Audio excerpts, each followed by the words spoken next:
One battle after another. PTA, Leonardo DiCaprio. What more could you want? What more could you want? This is going to be a good movie. The film bros are excited. Am I a film bro? I don't know. Let's discuss. One Battle After Another is a 2025 action thriller movie written and directed by Paul Thomas Anderson, PTA. This derived from a 1990 novel called Vineland by Thomas Pynchon. This film had a high critical acclaim. It was a bit of a longer movie, 2 hours and 45 minutes. So you gotta squeeze a little time out to watch this film, and I highly recommend you watch this film. To be honest, this film was released during this era because it is kind of a reflection or a sign of the times, in my opinion. Before we get into this film, let's just go over some of these characters, okay? Leonardo DiCaprio as Ghetto, Pat Calhoun, aka Bob Ferguson. Sean Penn as Colonel Stephen J. Lockjaw. Benicio del Toro as Sergio St. Carlos. Regina Hall as Deandra. Teyana Taylor as Perfida Beverly Hills. Chase Infinity as Willa Ferguson. I'm not going to go over every single detail in the movie, but I'm going to talk about things that I found interesting. The movie is about this radical group called French 75. In the beginning of the movie, they're like freeing detained immigrants. And this is where you get to meet Sean Penn. Long story short, Perfida, aka Beverly Hills, has a situationship with Sean Penn and Leonardo DiCaprio's character. She doesn't actually go to prison. She rats everyone out. Bada boom, bada bang. Revolution took a couple stangs, you know what I'm saying? That leads Leonardo DiCaprio's character and the daughter to leave on the run with fake names in a new place. You think after Perfida ran away and, Bob is his name now, and Willa, they all just kind of did their own thing, but later on, in the film, 16, 15 years later, Sean Penn's character is like, yo, let's join this white supremacist group that is high up and high ranking. And in order to join this group, you have to be extremely racist and have a clean slate of racism, pretty much. And it is kind of funny because it's like a Christmas group. St. Nicholas is Santa Claus, an old German folklore tale. So maybe that's where the ties go into it, like the old Aryan Brotherhood type shit. I don't know.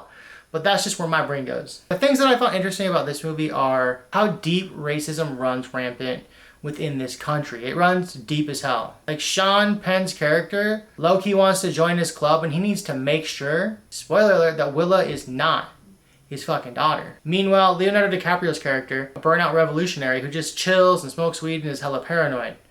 But his daughter's a little punk rock. Things come crashing down, aggressive as fuck, right? Sean Penn's like, I gotta get into this motherfucker and make sure we can extract her and essentially get rid of her if this is my kid so he can join this white supremacist group.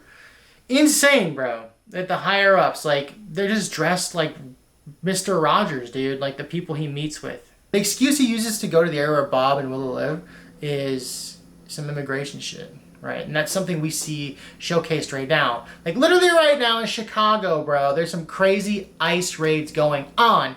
Unethical as fuck, not okay. Not okay, super fucked up. So they choose to go on this immigration raid. I know there's commentary throughout the movie like nothing's changed that much. But they use that as an excuse and they're ripping through Willa's school in order to find her, like doing the craziest shit. And this is when the higher ups in this white supremacy group are like, yo, what the fuck's going on? The boys low-key own this chicken nugget factory. We gotta get our nuggies. We gotta get the dino nuggies. The nuggies, we need nuggies. The white supremacists need nuggies. And they're like, we gotta get the fucking people back to work.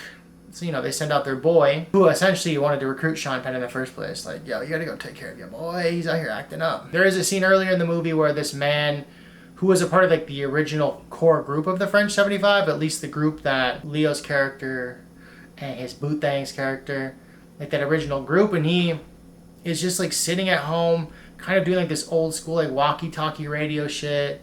He gets extracted, and these kids are just fucking like, yo, low-key, using like code like he's gone. So there's a lot of like those themes throughout the movie, and there's a little bit of comic relief because when shit does hit the fan, like I said, they go to the school, they try to find Willa. Deandra got her ass, right? She's like, I'm gonna fucking save you. They're in a van. They go to like a monastery type shit, and that's where they're at for now. Meanwhile, Bob, absolute mess, high as shit, trying to figure it out, crawling through some tunnels. The duality of the scene when Leo meets up with Benicio del Toro is super intriguing and very interesting. Like there's riots going on. They're trying to fight against ICE. They're trying to get away from immigration, and there's just like chaos in the streets. I love this scene so much because Benicio del Toro makes me want to relapse, because the way he models Modelo is so sick, so good. It reminds me of Modelo time! It's Modelo time! This scene is so chaotic but well organized. Like, he's got people all over the place. He's trying to get these people that he has coined his own version of the Underground Railroad. During this time, Leo does get arrested. But even in that fucking scene, he gets arrested.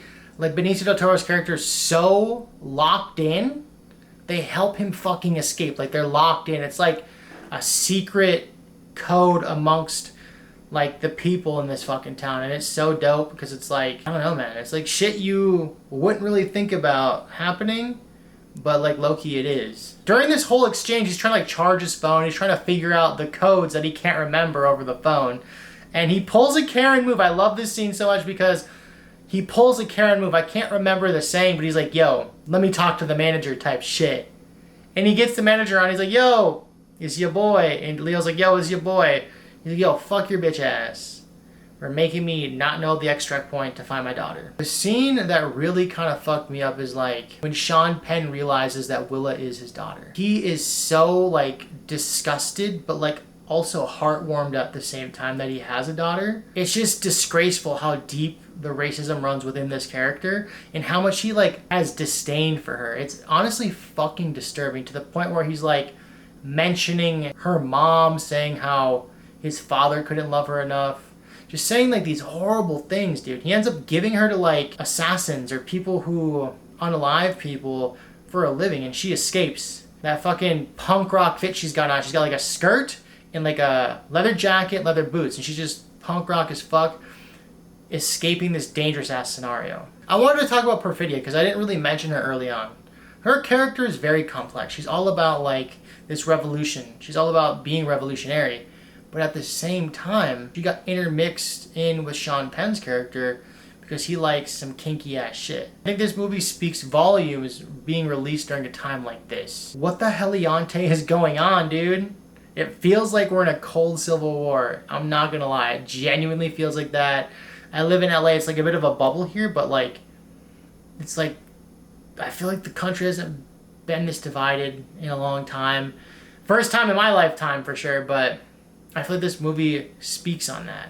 One battle after another. And like that kind of hits home right there. Like each generation has to do their part, and I feel like this is a representation of maybe an older generation of people who are fighting for people's rights and are passing it on to the next generation. Obviously in this film they are doing some violent, crazy shit, which I do not condone in real life. It's like how the hippies and Bernie Sanders, for example, was fighting for civil rights when he was young. And now you see today Greta Thunberg being fucking mistreated because she's trying to send a flotilla of aid into Palestine right now.